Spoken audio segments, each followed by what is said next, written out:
Chapitre 2. Bienvenue au Cénacle.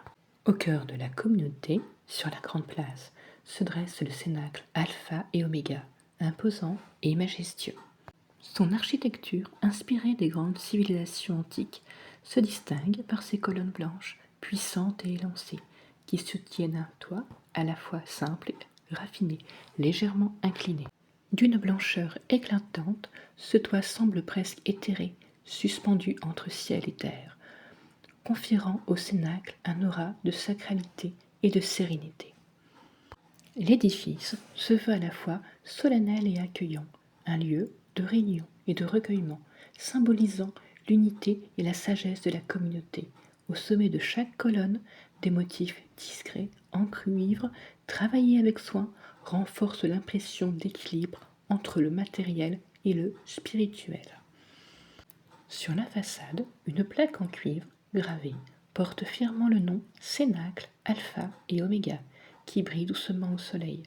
À l'intérieur, le cénacle est baigné de lumière naturelle grâce à de larges ouvertures en hauteur.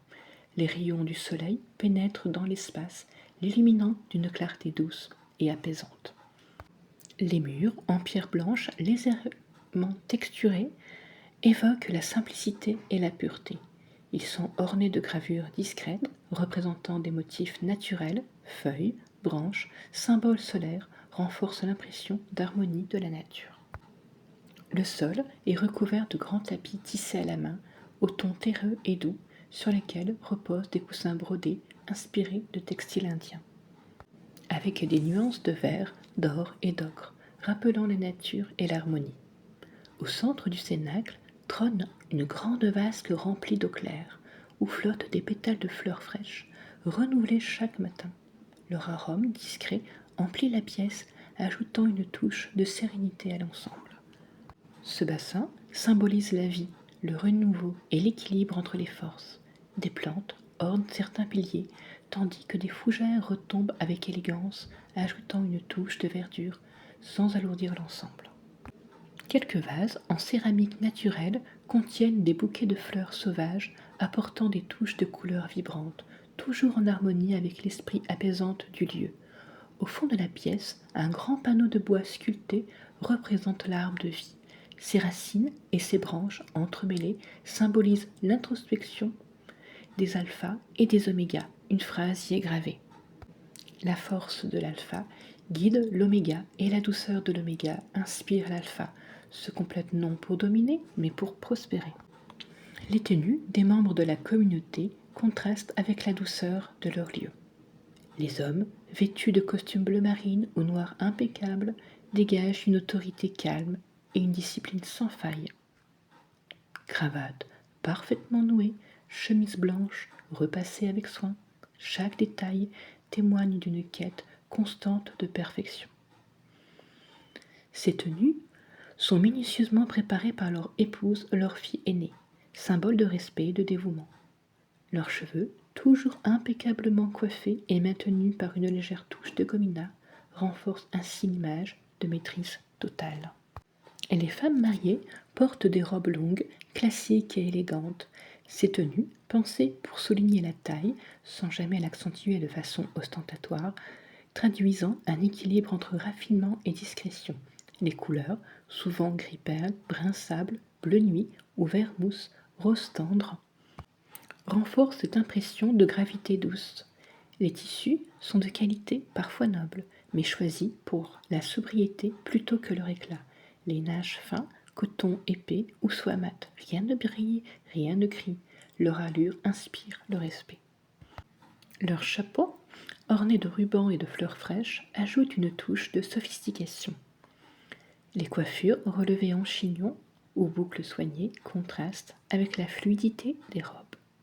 Le maquillage reste discret mais raffiné. Un léger voile de poudre unifie leur teint. Un rouge à lèvres discret dessine leurs lèvres. Un trait de eyeliner maîtrisé souligne leur regard.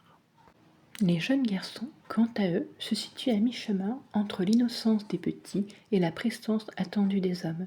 Ils ne portent pas encore les pantalons longs, symbole de maturité alpha, mais arborent des culottes aux teintes sobres, souvent bleu nuit ou gris anthracite, accompagnés de chemises boutonnées jusqu'au col, leur tenue reflète une transition soigneusement pensée, assez élégante pour signifier leur entrée progressive dans le monde des responsabilités masculines, mais encore marquée par la douceur de l'enfance.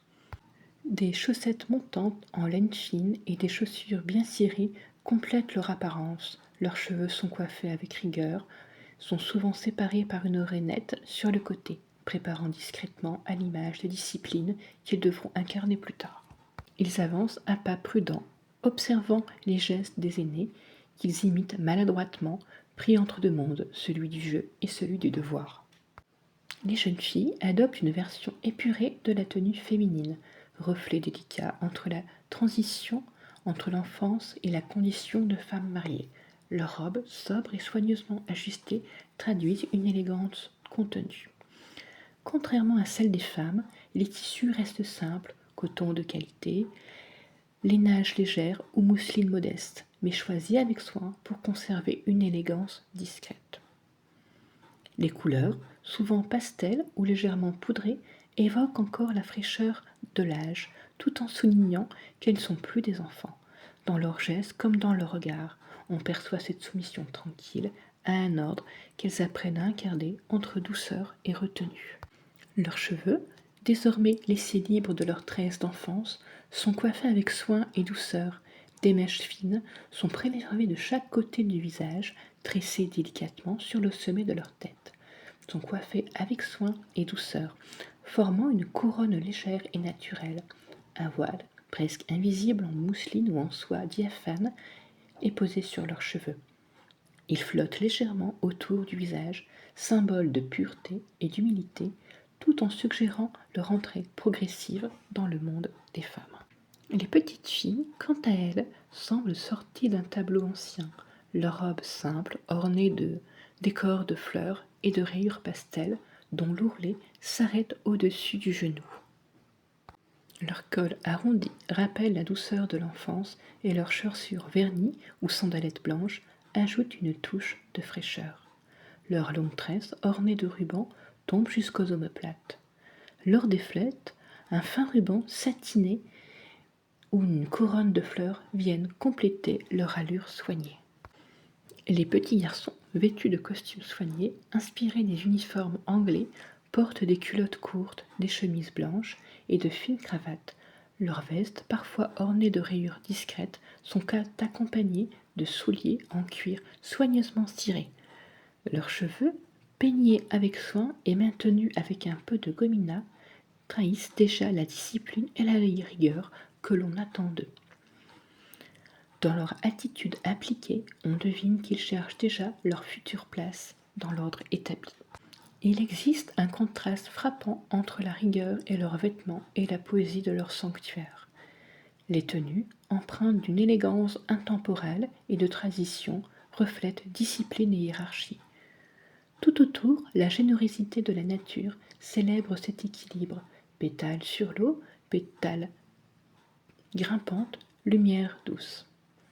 Ce contraste, loin d'être contradictoire, exprime l'harmonie recherchée. Comme dans la nature, chacun y trouve sa place, la classique et la poétique coexistent avec un équilibre délicat.